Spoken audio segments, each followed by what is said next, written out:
Bonjour à toutes et bonjour à tous. Aujourd'hui, j'ai envie de vous parler d'un sujet qui m'irrite un peu, il faut bien reconnaître, en ma qualité d'avocat ou de juriste. Ce sont ces procès médiatiques, en fait, que l'on connaît et que l'on voit trop souvent. Alors, je pense actuellement à ce Sébastien Coé, qui est un animateur et qui n'est ni plus ni moins qu'accusé de viol, d'ailleurs, dans tous les médias, par tous les journalistes. Alors, il y a deux points qui me paraissent importants. D'abord, effectivement, il y a cette présomption d'innocence. Mais cette présomption d'innocence, ça devient un alibi en réalité, parce que c'est l'alibi de la rumeur. C'est-à-dire qu'au fond, chaque journaliste, chaque chroniqueur, sous prétexte qu'il invoque cette présomption d'innocence et qui rappelle que finalement l'animateur en question est innocent, eh bien, se déverse en même temps en propos tout aussi calomnieux, sortis d'on ne sait où. Et d'ailleurs, le problème, c'est qu'on sait un peu d'où ils sont sortis.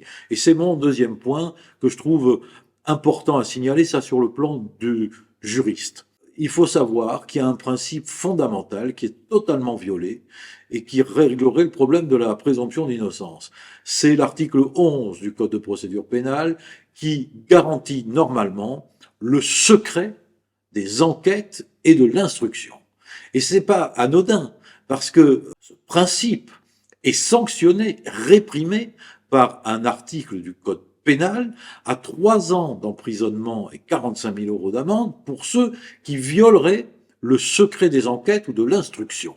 Alors quand même, il faudrait un jour appliquer ce texte à tout le monde et peut-être en particulier, alors ceux qui peuvent violer ce texte, c'est qui? Ce sont les gens qui sont les plus proches de l'enquête, c'est-à-dire les enquêteurs eux-mêmes, les magistrats. Parce qu'il faut savoir quand même qu'un avocat, dans le cadre d'une enquête préliminaire, n'a même pas accès au dossier.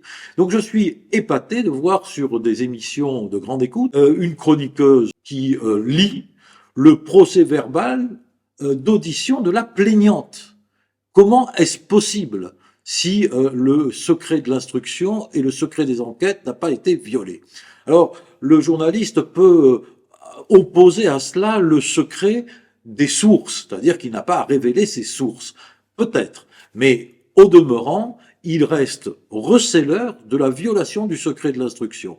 Et si on avait peut-être plus de courage parfois, ou plus de persévérance, ou moins d'ignorance, eh bien, on poursuivrait aussi ces journalistes qui recèlent une information qu'ils n'avaient pas à connaître puisqu'elle a été donnée en violation de la loi.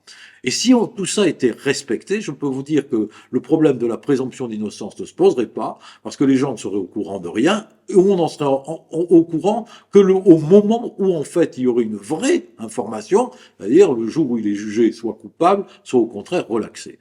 Mais en amont, ces procès médiatiques ne servent à rien. D'ailleurs, la conclusion généralement de ces débats, c'est de dire, eh bien, il faut laisser faire la justice. Bon, alors si c'est pour laisser faire la justice, c'est pas la peine d'en parler.